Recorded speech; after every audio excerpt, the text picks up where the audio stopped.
Welcome back, Kiss Army, to another episode of We Are One. You wanted the best and you got the best. The hottest Kiss channel in the land. We Are One. Welcome back to the Psycho Circus. We are one Kiss Army and we shout it out loud. Celebrating all eras of Kisstory. While you're here, be sure to subscribe because you got nothing to lose.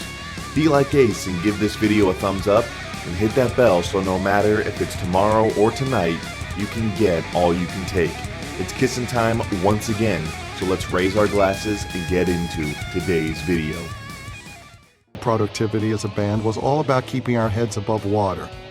But just because we'd reached a certain level of financial security, I didn't see any reason not to remain productive. It was fun to go into the studio. I'd spent my whole life dreaming of being in the studio. The studio was also a place where I could hide out when we were off the road. I still had virtually no social life, very few friends, and the studio was a safe haven, and one where we now had carte blanche. I could go there and not have to keep my eye on the clock. Those bills would be paid without so much as a raised eyebrow.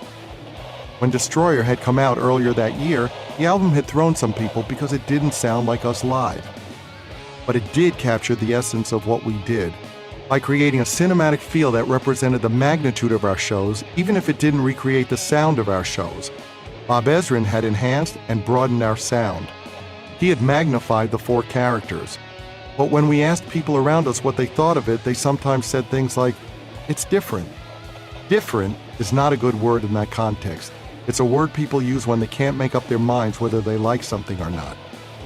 The truth is, the change scared us too.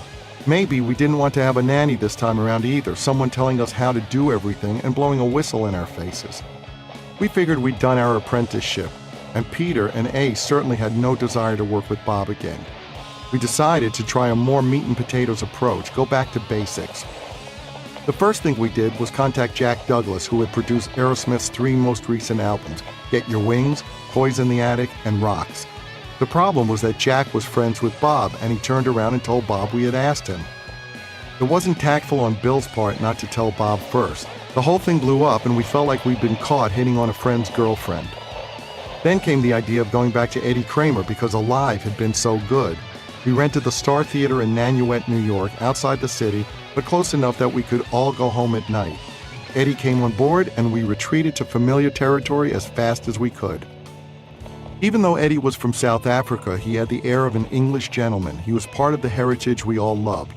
One thing we hoped Eddie could fix was our drum sound. After all, he'd been part of getting that big drum sound Zeppelin had.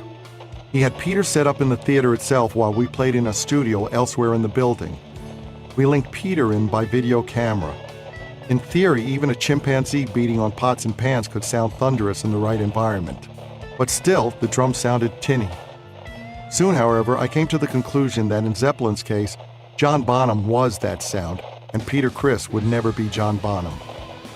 Eddie didn't function as a musical director or visionary in terms of arrangements the way Bob had, and we missed that leadership. No one was there to help us write or shape songs. I was having trouble coming up with songs, so I asked Sean Delaney to come over to my apartment for writing sessions. Those informal get-togethers at my 52nd Street place yielded Makin' Love, Mr. Speed, and Take Me for Rock and Roll Over, as well as All American Man, which showed up on Alive 2 the following year. Hard Luck Woman was an anomaly because I never intended it for Kiss.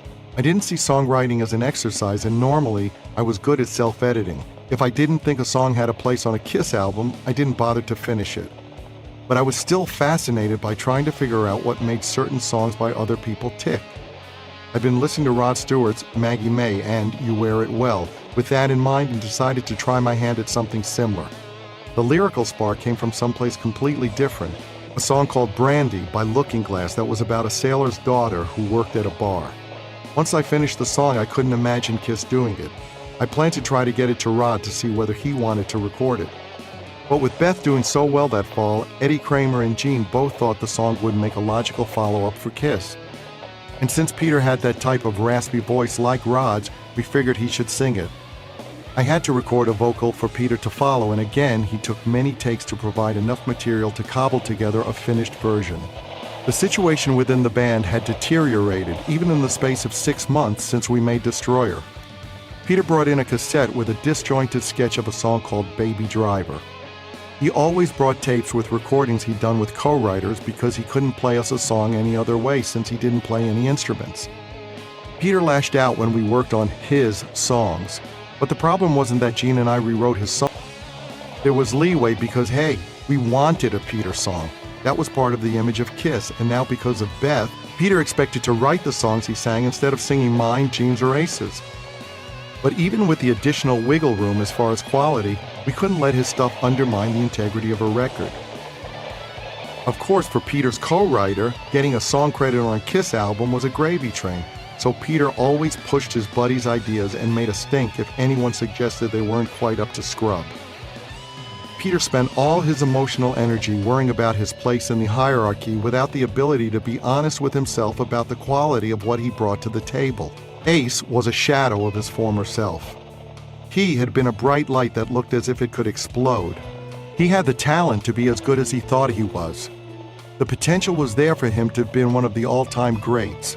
But the booze and Valium and Coke and whatever else now left him incapacitated almost all the time. We prayed we'd be able to get a solo out of him before he passed out.